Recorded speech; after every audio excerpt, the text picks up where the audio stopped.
let's talk about top surgery. Yeah. How did that whole like pre-process look like? Yeah. From your mental state to... Right. And is there a therapist along the way who has to have that conversation with you? Yeah. Okay. So basically, I have been thinking about this for multiple years now. Mm-hmm. And after I came out as non-binary, I remember talking to one of my friends who's also non-binary because they were getting top surgery or they were considering it. And so we were talking like, okay, like, do we try binders? Like different things like that.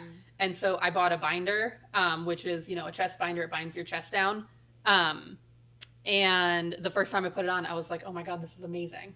And granted, like my chest is pretty big. So putting on a binder, it's not flat, Yeah.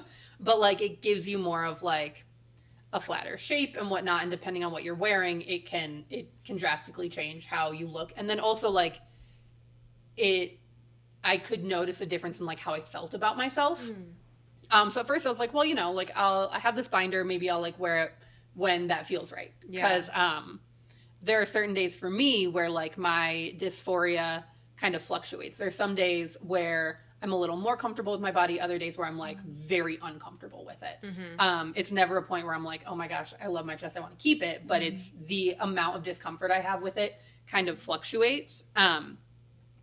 So I don't wear a binder all the time, but I realized that like having the option to put it on and like that, I was like, okay, this feels good. And then over time, I realized I feel more comfortable wearing it than not wearing it. I still don't wear it all the time because there are certain clothes that I wear that I'm like, I just feel like when I have my binder on and certain clothes, it like feels weird because of like the tightness of the binder and then how the shirts like cling to the binder and different things like that. Yeah. But in general, I noticed like I felt better about myself when I wore it. So that was when I was like, okay, let me like seriously start looking into top surgery and like what my options are. Do I want to go like totally flat? Do I want to do like a radical reduction where like I still have a little bit of a chest but not much? Yeah. And like what my options are. So then it was November of last year when I very seriously started like looking into surgeons in the area, doing research into like what surgeons are around, if they take insurance, if they don't take insurance, all that kind of stuff, and started making calls. So last November when I scheduled my consult with my surgeon, my consult was scheduled for like May. Like they were booking out pretty far for just like an initial consultation. And then I was fortunate, I put my name on a waiting list and I got like a notification in February that was like, we have an availability in 2 days. You have 24 hours, or not even, it was like 6 hours to tell us if you want it or not. Oh my God. And I was like, yes, I will change my whole schedule Yeah. to like move this appointment up. And so then I met with my surgeon in February, talked about all of our options, what it would mean if I wanted to go fully flat, if I wanted to do a radical reduction, how small could my chest go, like what my options were. So I was like, okay, if my options are between reduce, like getting a breast reduction to a size that's still too big for me and going fully flat, I would want to go fully flat. But if I could do like a very drastic reduction, but still like have a little bit of a chest, that I think is like, has felt more of like the most ideal situation for me. Especially knowing that like on days when like if that doesn't fully feel right, I can still bind, I still have options, but that feels a lot more right than like being totally flat all the time. Okay. And so, figuring out what my options were, and she was like, yeah, whatever you want to do, we can make it happen. And I was like, oh, this is amazing. So she's like, now like, find some reference pictures, see like, what do you really want your body to look like afterwards? And so I did. I went on like a deep dive on like Reddit of like people who are showing their pictures like pre-surgery, post-surgery, like what they talked to their surgeon about and like all this stuff. And I found a couple pictures of people who had radical reductions where I was like, like that feels so right. Which was really exciting because there were always times like when I would think of like, going full flat for like a fully like more masculine look. That like felt more right than what I look like now, but didn't feel 100% right. Yeah. That makes sense. So when I like found some of those pictures, I was like, oh my gosh, this is amazing. And so that was the, second step to send all that to my surgeon. And then the third step is, you have to meet with a therapist. You need a letter from a therapist that says this person is a good candidate for this surgery in order for insurance to approve it. Which is frustrating. Well, like, it's amazing that insurance would cover something like that. Yes, it's amazing that you have this option to get insurance to cover it, but it's also frustrating to be like, okay, well, now I need to meet with another person who listens to me tell my story and then has to tell them, yes, like this person knows what they want to do with their body, right? Yeah, like what criteria are they judging you on? And like, it's like looking like, okay, how long have you like felt this way about your body? Like, what's your support system like? All these different things. And then this person like writes up a letter that goes to insurance and says, yes, this person's a good candidate for it. Which, I mean, like, it's nice that, like you can get insurance to pay for it that way. But also, like, you think of like so many other surgeries that people have that like you don't need another person saying you're a good candidate for this. Like you have to prove yourself. Yes. Like in a way to do something to your own body. Yeah. And that ends up being like a huge barrier for people with gender affirming surgeries to like, go through all these steps because it's such a long process. Yeah. That like I think that's partially why I put it off for so long, because I was like, this process feels very daunting. Yeah. And then if you're not able to go through all the steps, or you don't go through all the steps in the right way and insurance denies you, then it's so much money. Right. And that just ends up being a big barrier for a lot of people. And then there are also like other gender affirming surgeries that insurance doesn't cover. Yeah. Or certain insurances will cover it, but other ones won't. Or like, like certain states don't require insurances to cover gender affirming surgeries, all that kind of stuff. But fortunately my insurance will cover my surgery. Thank God. Healthcare is so it was deemed to be medically necessary. So, that was a nice little weight off my back. Yeah. Yeah. But then once I had that letter into my surgeon, then they called me and we scheduled a date. And so my surgery's in October, and I'm very excited about it. Hell yeah. October what? October 15th. Okay. Yeah. Before Halloween. Not on a Friday the 13th. I don't think we have those in October. No, I don't think so. In September we do, but okay. But so I mean, it does mean that like I'm going to be very limited in like what I can do for a while. Right. You have like pretty intense lifting restrictions. Oh yeah. A lot of like mobility restrictions with your arms after surgery, for, tissue healing and scar healing and all of that kind of stuff. Are you in the hospital overnight or no? No. I'll be able to go home day of. They do want to make sure that there's like someone who's able to take care of you. So my mom's coming into town for a couple weeks and she's going to take care of me after surgery, drive me to and from, get me everything I need, because I will be like T-Rex arms, can't move my arms past like here for a while, you know. Change bandages. But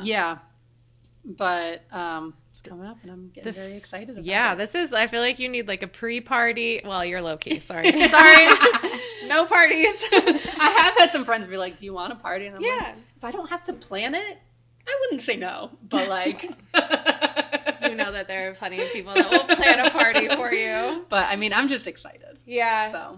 So the prep up until the surgery, like, do you have to like not drink alcohol or not do certain things to just like get your body ready? I mean, it's like when it comes to that kind of stuff, it's like no different than any surgery that like, you want to make sure that you're eating healthy, exercising before surgery and whatnot.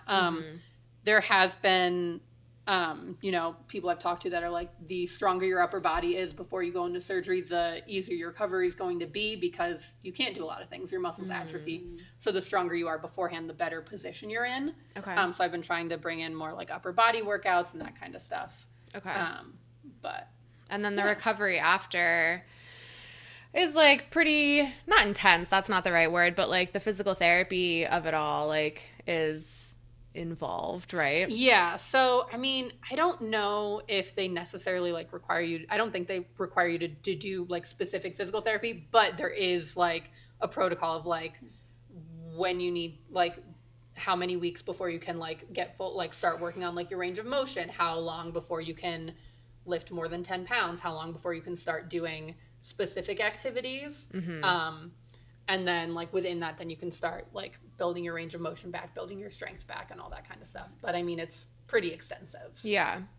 It's good that you're doing it in the winter. Well, do you ski or snowboard? Nope. Hell yeah. Me Yeah. either. I'll hang out with you. Yeah. Like, everyone else is out on the slopes, and like I'm just like, Yep. hi. Yeah, I'll be Oh, that's inside reading and perfect. crocheting and Yeah. being cozy Yes. while I'm trying to Sitting build by my a strength fire. back. Yeah. You have a cat. Cats? cats. Two I have cats. two cats. Okay. Yep. They'll keep you company. Yeah. The hardest thing is both of my cats weigh over 10 pounds, so I won't be able to pick them up for like 6, 7, 8 weeks, however long. I can't lift more than 10 pounds. And one of my cats, his favorite place is to lay right on my chest. Oh no. So I'll lay down and he comes right here. And so he won't be able to do that for a while either. Yeah. He'll probably sense that. He might. Yeah. Have a little sense. Hopefully. Yeah. But you play sports though, right? Yeah, I play rugby. Okay. So that's also something that, you know, I'm, you know, gonna have to work to like build my strength back so I can do that in the spring. It's a rough ass sport to play. Period. It's fun, though. With, It's yeah. fun. What is that like? Like I don't even think I've seen a rugby game like in real life, just like on TV or whatever. So, and I love like hockey and like intense Yeah. games. So I feel like I'd like it. I'll send you our fall season. You I can know. come watch. I need to 'cause, go. So yeah, our season starts. We started practices a couple weeks ago. First like scrimmages this weekend, and then next weekend, people are traveling to Kansas City. Maybe our team is traveling Wow. for games. So I'll send you our schedule. It's very Yeah. fun. Yeah. I wanna go. But yeah, I mean, rugby's an intense sport. Yeah. I like joined the rugby team. I'd never played rugby before like a year and a half ago. Joined my rugby team. Within 2 weeks, I ruptured my Achilles Oh, my and no. was out for like a whole year. Oh.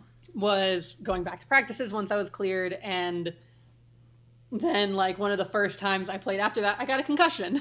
Oh you my know, gosh. and so it's like one of those things where like you get hurt a lot. Oh yeah. But also, I mean, like I know some people who like they're like, oh, I played rugby for this many years, and this like 10 years, and this is the first time I've gotten hurt, and I'm like, yeah, it's Yeah. kind of a crapshoot yeah. on like. Do you play at that Infinity Park? Yeah. Okay. Yep, we practice at Infinity Park, and then we play there or another like rugby park in the area, rugby pitch in the area. And is it co-ed or what? No, so I'm on a women's rugby Okay. team. Yeah. Which I feel like sometimes they're worse than men. Well, like or more like I've driven rough. by there. Those guys look enormous. They're That was- Yeah. thighs. The thighs on those men, like I can't. Yeah. But that's one thing I love about rugby is because like you need to be strong, you need to be powerful. So there are like so many different body sizes, because then you also have like certain positions where like you want that person to be fast and like able to like juke through different things. So like on a rugby team, the like variability between people's bodies is like more than you'll see in almost any other sport. Yeah. Which I love. Yeah, that's cool. Because there are so many times when I feel like, I'd be at the gym, I'd be on a sports team, and I'm one of the like biggest people there. Yeah. And you don't feel that way on a rugby team. You're like, we're all really strong. There are people who are, like, their bodies are bigger than mine. They're stronger than I am. But, like, it's all, like, celebrated, which I love. Is rugby the That's sport where cool. you also like take the person and you like hoist them up in Yep, the you lift people in the air. Okay. Really? That Yeah. sounds crazy. That sounds fun. It's very fun. I would die. I would like the I've rest never of been it. a jumper. I like being a lifter. It's very fun to be, like, hoisting someone up in the air. Yeah, don't you like grab their shorts and like There are different ways to do it, yeah. Some teams, they'll, like, I mean, if anyone watched the Olympics, you'd see people, like, grabbing their shorts and lifting one person up in the air. There's also what's called a line out, where you have, like everyone lines up on each team. It's usually 5 or 6 people lined up, and then 2 people go and lift someone in the air as the ball's getting thrown in. And you have to, like, try to get the ball before the other team does, I can't wait to come watch that's that. intense. It's very Yeah. fun. Rugby's very, very fun. I'll be the cheerleader on the sidelines. Well, I mean, I got hurt the other day, so I'll be as a cheerleader on the sidelines for, Fun. the next couple games as well. Yeah. So it's a fall season. Yeah, fall and spring. Okay. Yeah. Is there any break? Yeah, I guess. So between there's a fall break and in the spring. winter, and then in the summer, at least here in Denver, in the summer, there are more like recreational like sevens leagues where there are only 7 people on the field, as opposed to the like my team's main seasons, which is 15s, so 15 people on the field. Okay. Oh wow. So That's a bit. I have no concept of Yeah. like the No, me rules neither. or anything, so I have to watch it for sure. And I know you got sick, but your rugby team had a drag show, yes, and they still did it. without you? Yes. So this is a fundraiser they've been doing for a while now. They put on, an amateur drag show. I love it. Call it a drag experience because obviously we call it an abstract drag experience because we are, we're rugby players. We're not performers. This is not, yeah. And so it's like very like amateur, it's not the same as like going to like Charlie's or whatever. Yeah, like a place that like does drag performances, right? Yeah. But it's very fun because you're seeing all these people who would like typically never perform be like, yeah, we're going to put ourselves out there. We're going to do drag. We're going to come up with our own routines. We're going to do all these things to try to, fundraise for our team. Yeah. And it's such a fun night. Oh my God. Yeah, I did get sick this year right before our show, so I couldn't participate in it. But I mean, everyone worked so hard, and I know it was such a great show. So. I heard a little bit about what your outfit was going to look like. Do you want to talk about that? So I was in a couple different pieces, and one of them was a cowboy piece. We were dancing to Save a Horse, Ride a Cowboy. Oh my God. So I personally was going to be wearing assless chaps. As one does. You have to. And it was going to be great. So. Did you choreograph? Like, did each person have to choreograph like their own routine? So we typically will do it as like group pieces. Some people will do like a solo act, a solo drag thing. But a lot of it is like group pieces. And so either you're choreographing together as a group or one person has an idea of something that they end up choreographing. There are, sometimes you'll take like other, like inspiration from other things. So last year, one of my teammates, recreated Tom Holland as like Rihanna doing Umbrella from Lip Sync Battle. And this year, this is another piece I was going to be in.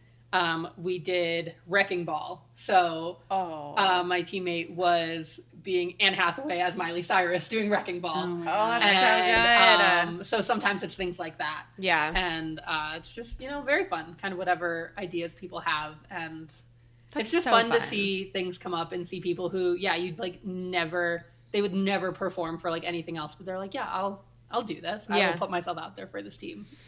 I feel like it's empowering too. Yeah. Like, I don't like being in your body and like dancing or like performing for people that you like normally wouldn't. Like it has to feel, or like if I put myself in that position, I'm like, hell yeah. Like I just did that. Like I could rule the world. Yeah. And I feel like especially like doing a drag show feels so like appropriate. Cause I mean, women's rugby specifically is like a very queer sport. Yeah. Like, pretty much every rugby team will joke that like, if you have like your token straight people, which is like one or two people on the team, right? It's like a very just like queer sport. Yeah. So like getting a group of like queer athletes together to put on a drag show just seems very appropriate and very fun. Yeah, I would see that. Wow, we were gonna go. I should have still gone. It's okay. There'll be one next year. Yeah, I can't wait. Should do one like in the spring. Yeah, I think so. They used to do it in the winter, and then a couple years ago they switched it to the summer. And I think, I mean, spring's tough because that's the middle of the rugby season. Oh yeah, so it's either winter or summer because that's when we have more free time. Okay, well that makes sense. Yeah. Don't do it around my schedule. I would like help produce it. It's very fun. Oh my god! Yeah, with all your dance classes and your hip hop class. I know. You choreograph something for them. Yeah, you've come to Block 21, the dance fun. place. It's fun. It's so fun. And John, one of the teachers or instructors there, does drag too. I don't know where he does it exactly. He's like he travels a lot too, but he's my favorite teacher. Yeah, he was great, amazing. And I mean, I love drag performances. It is one of my favorite things. I've always like thought to myself like maybe sometime like if I have the time, the energy, whatever, I think it'd be so fun to be a drag king and like fully put together like a drag king persona. Yes. I haven't done that yet, but I think it'd be very fun. And I also think like what I love about drag is it's a very cool way for people to like explore gender also. Yeah. I mean, you'll see it, there are quite a few drag queens from like RuPaul's Drag Race who come out as translator or, people who just like are able to play with gender and realize, oh, like this like masculine presentation feels really good to me, and kind of like just mess around with things in a really fun way. Yeah. And Or so like, is that yeah. what a drag king is then being more masculinely dressed? Yes. As opposed to, okay. Yes. The assless chops cowboy. Yeah. Do you What feel about like a that drag would be... Yeah, I your was persona? planning on going like full beard. Oh my like, God. all this stuff. Okay, well, just So, have to find another yeah. show or wait until next Yeah. year. Yeah. Whatever. Yeah, I feel like that's a really cool outlet for people to explore that stuff because, like, when else is it appropriate, I guess, in, like, lame terms to, like, dress up, like, me dress up as a man if, like, I wanted to explore that, like, you in public, too. Right. Yeah.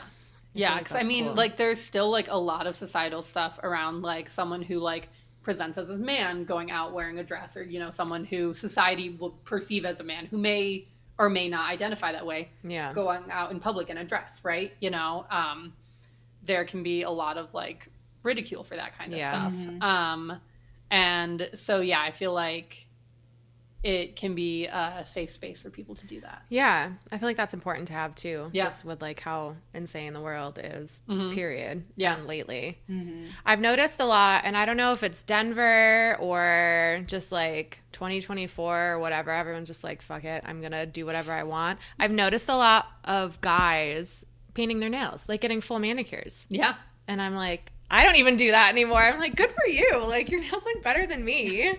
But I just like, I don't know the right word to describe it, but I'm like proud of them for like feeling comfortable enough in themselves to like do that, even if people might look at them funny. Yeah, and I feel like that's especially something you'll see with like non-binary people who were assigned male as birth, or like men who just want to be a little more feminine or like whatnot. There is so much ridicule for that, especially like with toxic masculinity and everything, where it's like it feels like, I mean, it's rough being queer, trans, whatever, everywhere, period. But I feel like society is so like really, really hard on trans women, or just like cis men who are like feeling more feminine, want to be wearing dresses, skirts, whatever, painting their nails, having long hair. Yeah. Things that make them feel good about themselves, that society is like, oh no, you shouldn't be doing that. Yeah. Right? And so having safe spaces for that is so important. And yeah, seeing people just kind of embracing themselves and like going out into society and being like, yeah, this is me. Say whatever you want to say. Yeah. Like, it's tough because you can also put yourself into pretty unsafe situations that way. Yeah, I know. I can't. I was talking to a friend about that the other day, of how like scary it can be being a female just out in the world. And then we started talking about like one of our friends who's a gay man, and he wears dresses out and just like does his thing and wears like sparkles and is fabulous. I'm like, I love that, but I'm also like nervous for you, because there's always going to be some asshole at a bar that's going to say something, and like you never know. Yeah. It was probably June. I was driving down Broadway because it was like around Pride time, and I remember seeing like 3 different people. Like one probably was, I think, like a man wearing a skirt, and then there was somebody else wearing like a pride shirt, and same kind of thing. Like, I'm so glad you're outside walking and being who you are, but also I'm terrified that you're going to come around a corner and someone's going to harm you. Yeah. And there's like, that's a very real fear, because you see that happen all the time. I mean, especially if you look at like Black trans women, like there are so many Black trans women who are killed for a variety of reasons. A lot of the fact that they're Black and trans. Yeah. And it's like very, very prevalent. And I think that, like, I don't know, tying all of this up, like, that's why I think that conversations like this to me are important, just because, like, I know I didn't understand your perspective on everything and I wanted to. Not only because, like, you're my friend, but because, like, I care. And I know that it's not my little bubble that I live in. Like, the world is so broad. So I just feel like the more that we talk about this stuff openly, and like you've just been so kind to like be very open about all of it, like these conversations are important, because maybe it's going to help somebody who's older in New York, like understand like what's going on outside of their life. I mean, I'm likely not the only non-binary person you've encountered. Maybe they're openly out like in every aspect of their life. Maybe they're not, you know? Yeah. And so like it's, We're all people too. Mm-hmm. And like at the end of the day, like if everyone's treating everyone nice, that's all that matters. And so saying something derogatory to someone, it's just, you should just think before you say, and just kindness. Like how would it matters if we could be kind to one another and not, that just breaks my heart. I didn't know that there are a lot of Black transgender people who are just killed for, I mean, that's just I can't imagine what that's like. Yeah. That makes me, I know this is so many hate crimes. There's just so many. Yeah. For what reason too? Just because you don't understand it or like what, you know, like I would just I don't want to pick the person's brain that thinks it's okay to do stuff like that, but like I want to know like what are you doing? Like what are you thinking? That like that's okay. Fear. Like I would circle all the way back to the beginning when we first started talking. With some relatives, they have fear because they don't want to ask the question, and it's different than what they're like or what they're doing or what they know. And so that's kind of what's going on in our society right now. Like you don't want to ask any questions, and you're fearful. And then it comes out as anger and rage because those two are very much aligned. And so, and maybe family members who don't really talk to you might not. It's just because they don't know what to say or do, and so, or it might raise questions for their own sexuality. You have no idea, and then they just and that deny that adds another layer of complexity too, because you're representing yourself and you're out there, you're loving yourself, and that makes people uncomfortable sometimes because they don't know that about themselves yet. Yeah. The world is crazy. General, like sometimes people are just afraid of someone else who is living their life and living their truth, and so many other people just want to follow along in the path of sameness and look like this and act like this because they don't want to stand out. Jealousy and envy too. It's just it's a whole lot. Yeah. But we're so proud of you. Thank you. I'm so excited for you. I'm excited too. This is gonna be amazing. I know like there's gonna be a lot of emotions around everything, and like some good, some bad, just because I mean it's a big change, but you've stayed excited through this process too. Yeah. Like if you're like, oh my gosh, pull on the brakes, I don't want to do this at all, then that would tell you something, but you're not. That's not your feeling. And you're taking like the steps necessary, and at each like checkpoint you're like, yes, this feels good, this feels good. So I feel like that is important too, and just reaffirms that like you're doing what is true to you. And that's amazing. And there's going to be a party. I can tell already. I'm holding on. I will wait until you say you want it. I can be overbearing with celebrations, and I know that about myself, so say the word. Say the word.